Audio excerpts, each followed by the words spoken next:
I do think he put Ken Griffin in harm's way, Ken Griffin's children in harm's way. I just think it was stupid. She's right. 1.6% of the wealthiest people in this city pay nearly half of the taxes. If those folks leave, to Anna's point, you're going to have a financial crisis the magnitude of which Mamdani does not understand. The short-sighted nature of the mayor to go after what I would argue success, because at some point, maybe you go after the top 1%, and when you tax the hell out of them, then you go after the group that's beneath the top 1%. This was a big surprise coming from CNN.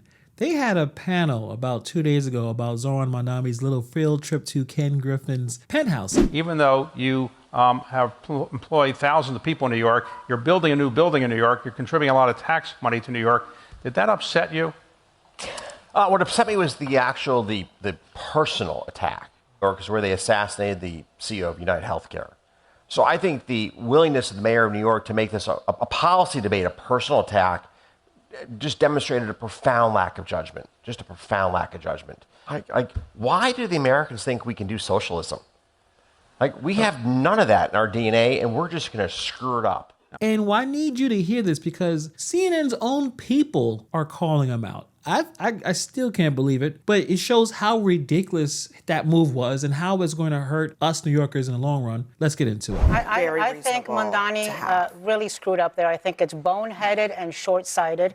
Listen, Ken Griffin has now moved to Miami. We know, because we live in Miami, Ken Griffin has single-handedly changed the face of philanthropy in Miami. He's giving to everything. But we just saw, and in that clip we didn't see it in the clip of Ken Griffin, but he alludes to the assassination of the CEO of the health insurance company by Luigi Mangione last year. And the fact that this puts him in the crosshairs. I think Mamdani did this for clicks. I don't think he needed to do this. In Florida, and I think in a lot of states, people who have homestead there, who are permanent residents, usually pay or have some tax loops that somebody who has a pied-à-terre or has a second home has to pay higher taxes than I do as a person in Florida who's got a homestead exemption because I'm a permanent resident. So I don't know why he's got to do this entire show. I do think he put Ken Griffin in harm's way, Ken Griffin's children in harm's way. I just think it was stupid, and I think Mamdani should have the humility to accept that and to apologize, because this is a city that is the financial center of the world, and if people like Ken Griffin start leaving and deciding not to buy second homes here and not to have their businesses here, New York City is going to be in a world of hurt. I couldn't believe it was her. This is Anna Navarro. Now, if you've been on CNN, you've been watching it, she is usually the one fighting on the progressive Democrat side. Very fierce protector of that group. And she's calling the mayor of New York City stupid. This is not Fox News. This is not a conservative talk show host. Anna Navarro, who has never once in her life been accused of being soft on Democrats, she said stupid. She said he did it for clicks. And honestly, she's not wrong. Because think about what actually happened here. Mamdani didn't show up to a city council meeting with a policy proposal. He didn't hold a press conference with data. He grabbed a camera crew, drove up to one of the most expensive addresses in Manhattan, and stood outside a billionaire's penthouse like he was shooting a music video. And the problem is, this is his optics. This is how he wants to govern. Shoot a lot of social media videos to show that he's doing a lot of things and show that he's actually busy and taking care of the business. It's very, very focused on the visuals. He wants to make sure that it looks like he's getting a lot of things done. How do you do that? By shooting a lot of these social media videos. So the impulse is obvious, especially the optics of a $338 million penthouse is completely wild. But here's the thing about clicks. Clicks don't pay for the potholes. They're not gonna fix the MTA. They're not gonna keep the lights on in public schools in the Bronx. And Anna Navarro, who is very much not your enemy if you are a progressive Democrat, saw right through it. That tells you something about the approach that Mamdani is doing. It was a bad move. Whether you believe that you should tax the rich or whatever, it was a bad move. Now Ken Griffin is pushing more resources to Miami. Does that help anybody in New York City? Think about this. Wouldn't you want more people to come to New York that spend over 5 million construction jobs making their pied-à-terre, and then they have to pay the maintenance on it, then they pay the property tax on it, but they put no financial burden on the city because they're not here. So why would you disincentivize the incremental person to do that by taxing them more? Why not say to them, if you don't use the city's services at all and you spend all this money on taxes and construction jobs and maintenance and doorman and everything.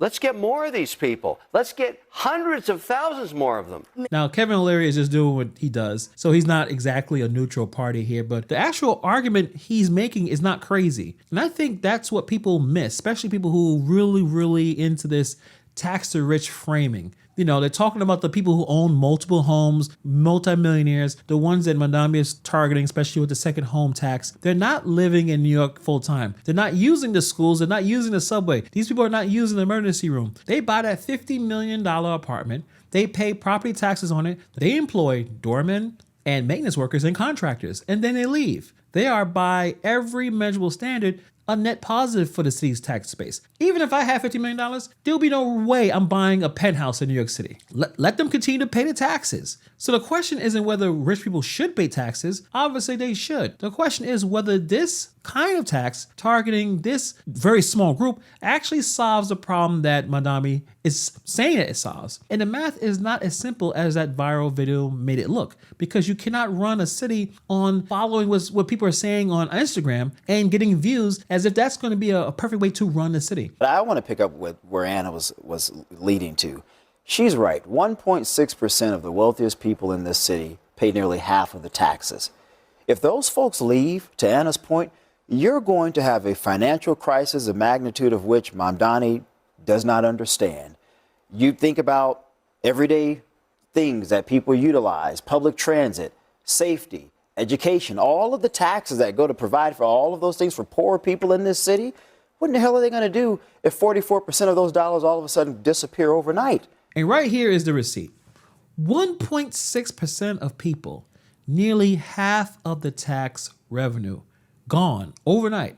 And look, obviously Shermichael Singleton, he's a Republican strategist, but those numbers aren't his numbers. Those are New York City's numbers. That's what the data actually shows. And what really kills me about this whole situation, yes, Mamdani is not wrong that the working class New Yorkers are getting squeezed. Rent is too expensive, groceries are too expensive. We pay more tax than most people in the country. He's not wrong that the wage gap is real. The top 3% of the city saw a 34% wage growth while everyone else got like 10%. So the frustration is legitimate. It's the reason why he won. The reason why he won because he was coming in with a new message, despite the fact that most people don't understand basic economics, but they were desperate. And they thought, this person has the answers, even though his answers was just to tax a very small group of people and the rich. But the problem is, there is a major difference between identifying a real problem and then actually solving the problem. And if your solution accidentally blows a 44% hole in the city's tax base, the people who suffer first are not going to be Ken Griffin. Ken Griffin's going to be fine. Ken Griffin already moved to Miami. Remember, Ken Griffin's company, Citadel, was in Chicago. You know, the place with that really terrible mayor, Brandon Johnson. Now, obviously, Citadel left before that, but that was billions of dollars gone because Citadel did not appreciate the kind of taxes that were there in Illinois. He moved to Florida. The people who are going to suffer are the people who depend on city services, the working poor that Mamdani says he's fighting for. New York City, the top 3%, their wages have been growing by 34%.